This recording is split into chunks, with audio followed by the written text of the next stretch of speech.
आज के एपिसोड पे डिस्कशन करने से पहले I would like to request you to subscribe our YouTube channel and follow us on Facebook and Twitter as well. इसके अलावा अगर आप हमें सपोर्ट करना चाहते हैं तो that you can do through a Patreon also. Facebook, Twitter और पेट्रियन के जो लिंक्स हैं वो इस वीडियो की डिस्क्रिप्शन में आपको मिल जाएंगी। इसके अलावा इस चैनल के अबाउट सेक्शन में भी आपको इन तीनों वेबसाइट्स की लिंक्स मिल जाएंगी। श्रीलंका बैंकरप्ट होने के बाद इस वक्त अपनी हिस्ट्री के मुश्किल तरीन दौर से गुजर रहा है। इस वक्त वो अपनी इकोनॉमी को दोबारा उठाने के लिए आलमी फाइनेंशियल इंस्टीट्यूशंस के साथ राब्ते में है, IMF समेत। अलबत्ता इस दरमियान आलमी सियासत में प्रोपेगेंडा और साजिशों का सिलसिला तो वैसे चलता रहता है, लेकिन श्रीलंका को लेकर अब बहुत ज़्यादा तेज़ हो चुका है और ये जताया जा रहा है कि चाइना के एक्सपेंसिव लोन की वजह से श्रीलंका का ये हाल हुआ है। हालांकि श्रीलंका के टोटल एक्सटर्नल डेब्ट में चाइनीज़ कर्जा सिर्फ 10% है, बाकी का 90% जो श्रीलंका का कर्जा है वो नॉन चाइनीज़ सोर्सेज से उन्होंने लिया हुआ है। Indian news outlet Deccan Herald ने लिखा है कि इंडिया ने अभी तक श्रीलंका की बड़ी हेल्प की है जी इन क्राइसिस से निकलने के लिए, लेकिन चाइना इसके मुकाबले में धीमा रहा है। वो कह रहे हैं कि be independent, get aid, China's message to Sri Lanka amid economic crisis, while India urged to pull Sri Lanka out of the woods, giving more than $3.5 billion in loan and material aid to date. China has doggedly held back despite being Sri Lanka's single biggest bilateral investor and a consistent and unreserved supporter in the United Nations Human Rights Council.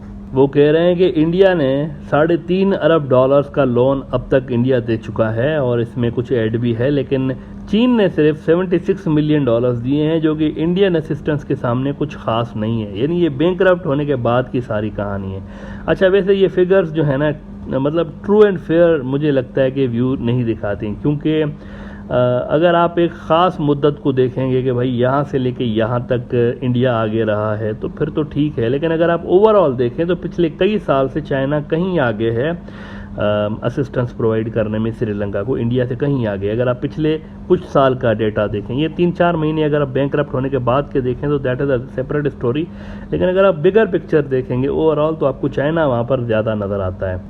अलबत्ता bankrupt होने के बाद India की जानिब से श्रीलंका को ज़्यादा assistance देने के पीछे एक पॉलिटिकल रीज़न भी है, वो डिस्कस करना चाहिए ज़रूर। एक पॉलिटिकल रीज़न है राजापक्सा फैमिली जो है ना, जिनकी अभी हुकूमत धपड़दूस हुई है, ये ट्रेडिशनली इंडिया के साथ इनके बड़े ज़बरदस्त रिलेशंस रहे हैं। इस हद तक कि आपको याद होगा कि कुछ अर्सा पहले श्रीलंका के इलेक्ट्रिसिटी बोर्ड के चेयरमैन ने अपनी पार्लियामेंट को बताया था कि मोदी ने खुद श्रीलंका के सदर उनको प्रेशराइज किया कि विंड पावर प्रोजेक्ट जो आपके मुल्क में है वो मेरे गुजराती मित्र अडानी को दें।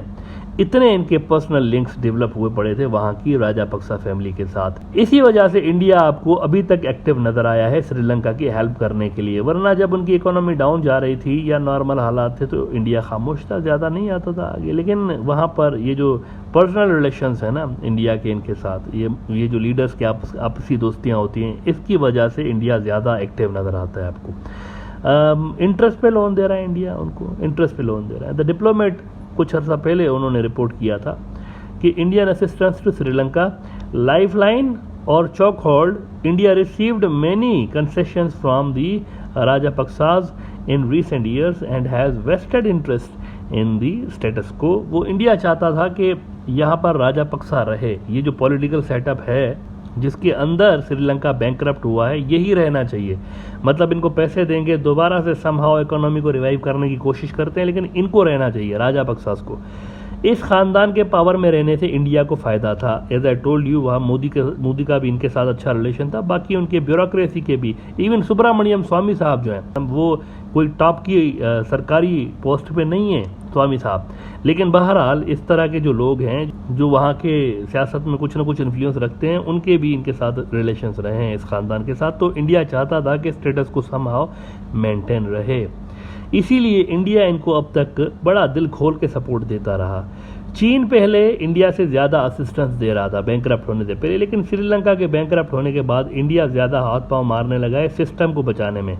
अलबत्ता अब जबकि राजापक्सा खानदान लगभग वहाँ की सियासत से माइनस हो चुका है, पूरी तरह से नहीं हुआ। बहुत सारे लोग कह रहे हैं वो तो गए, ख़त्म हो गए, लेकिन नहीं, पूरी तरह से नहीं। कुछ उनकी रिलेवेंस बनती है अभी भी इक्वेशन में, कहीं ना कहीं पे वो टिके हुए हैं, उनकी प्रॉक्सीज मौजूद हैं सिस्टम के अंदर।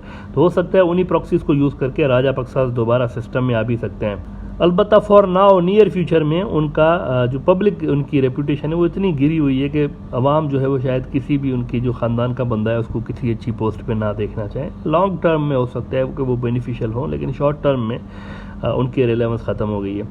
इनका जो सदर था ना राजापक्सा का, गोटाबया राजापक्सा, वो मुल्क छोड़ के रिज़ाइन करके जा चुका है। बाकियों को सुप्रीम कोर्ट ने, बाकी जो फैमिली के मेंबरान हैं उनको सुप्रीम कोर्ट ने रोक लिया है कि मुल्क छोड़ के आप नहीं जा सकते। ऐसे में अब ये न्यूज़ आ रही है कि चाइना किसी भी वक्त श्रीलंका की रुकी हुई इकोनॉमी को दोबारा चलाने के लिए, उसका व्हील जो है इकोनॉमी का व्हील, उसको दोबारा घुमाने के लिए 4 अरब डॉलर्स, $4 बिलियन की एड देने वाला है। लोन नहीं, एड यानी कि फ्री ऑफ कॉस्ट $4 बिलियन वो इनको देने जा रहे हैं चाइनीज श्रीलंका वालों को।